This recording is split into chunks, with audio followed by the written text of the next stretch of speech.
2 de abril del 2026. Fuente rebelión.org. Entrevista a Iñaki Gil de San Vicente. Título: El antiimperialismo como lucha permanente, retos históricos y desafíos actuales. Parte 2. En el capitalismo actual no existe ninguna situación ni área social que esté libre de control, abierto o encubierto, cercano o lejano. Del imperialismo, como veremos, lo que hace que cualquier reivindicación local y aislada que parezca hacerlo, tiene sin embargo un contenido objetivo antiimperialista al margen de la capacidad subjetiva de sus participantes, incluso si estos no niegan y rechazan. En el capitalismo actual, el antiimperialismo tiene muchos más frentes de lucha por el socialismo y la independencia de los pueblos que nunca antes, de los que existía en 1916, hace 109 años, cuando Lenin escribió y autocensuró su obra El imperialismo, fase superior del capitalismo, para burlar la represión zarista. No es que estemos bajo otro capitalismo cualitativamente diferente, algo parecido a la moda reaccionaria que parloteaba sobre la globalización, la nueva economía, la economía inteligente e inmaterial, o sobre el imperio y la multitud negrista o sobre los significantes vacíos, etc. No existe ningún nuevo capitalismo que anule definitivamente el valor teórico y político de la teoría marxista del imperialismo. El capitalismo actual sigue siendo esencialmente el mismo que el de 1916, que el de 1900, cuando empezó a estudiarse qué era aquella novedad que llamaban imperialismo, que el de 1894, cuando Engels constató la importancia que había adquirido el entonces llamado capital-dinero y ahora capital financiero. El mismo que el de 1867, cuando se editó en El Capital y en sus borradores que se publicarían en el 1885, 1894 y 1905. El núcleo del capitalismo no es otro que la explotación de la fuerza de trabajo para acumular capital, que será reinvertido por ampliar esa acumulación. Las crisis genético-estructurales del capital surgen precisamente cuando se ralentiza y luego se detiene esa acumulación por diversas razones. Como veremos, el salto de la fase colonialista a la fase imperialista fue precisamente una consecuencia de las medidas burguesas para salir de las crisis de acumulación de la primera Gran Depresión de 1873 a 1899, mediante una serie de medidas que en su conjunto muestran lo que era el imperialismo en el primer tercio del siglo XX. Desde la Segunda Guerra Mundial, desde 1945, el imperialismo, como veremos, desarrolla nuevas formas, sin por eso dejar de ser imperialismo, de la misma forma que una escala cualitativa superior. El capitalismo sigue siendo el mismo en esencia desde los siglos XVI y XVII, aunque haya transitado por expresiones, formas y fases sucesivas adecuadas a las diversas áreas explotadoras mediante las que se intenta expandir la acumulación.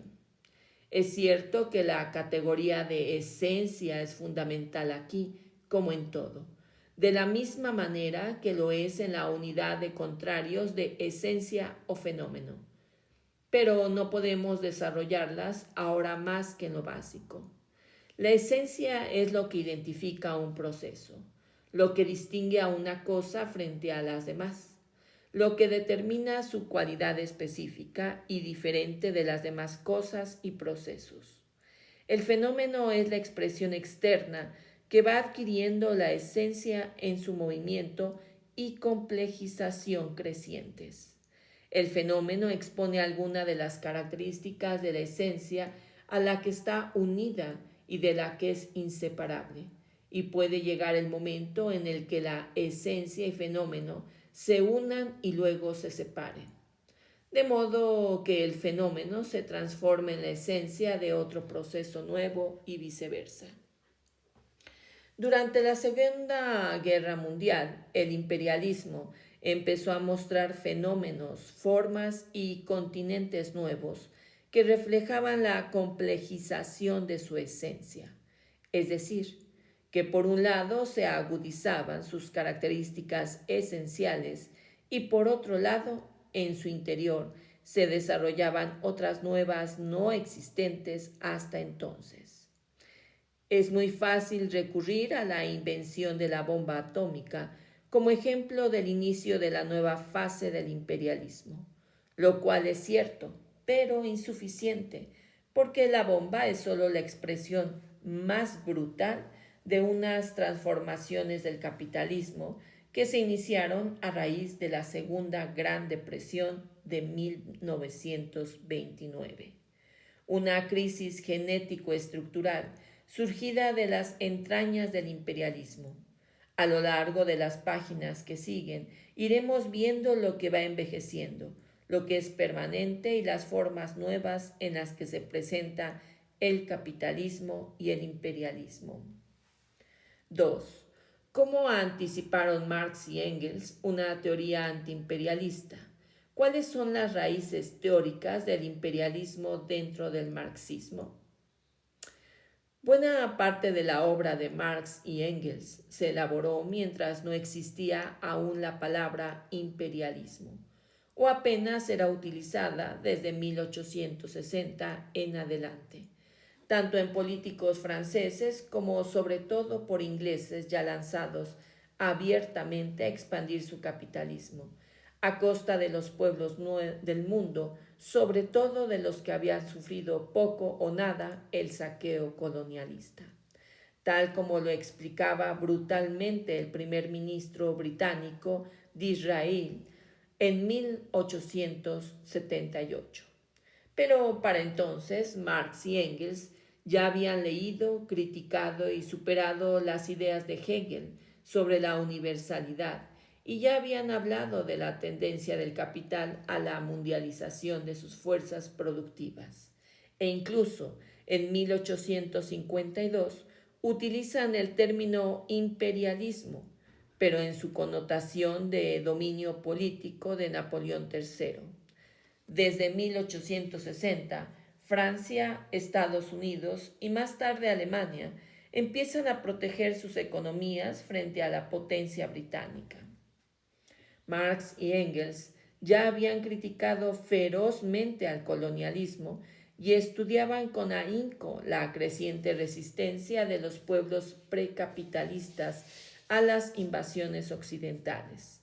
Ya se habían posicionado abiertamente por la independencia revolucionaria de Irlanda y Polonia, por la justeza de la rebelión anticolonial india de 1857, inhumanamente aplastada, así como la de otros pueblos. Es muy ilustrativa su opinión de que la independencia polaca e irlandesa exigía una radical reforma agraria que devolviera el poder al pueblo y en el caso irlandés, esta tesis se concreta aún más. Irlanda necesita independizarse políticamente de Inglaterra y a la vez necesita una revolución agraria y una protección aduanera que proteja su economía de los tentáculos ingleses. Hoy estas propuestas engarzan directamente con las luchas de independencia antiimperialista y socialista de los pueblos.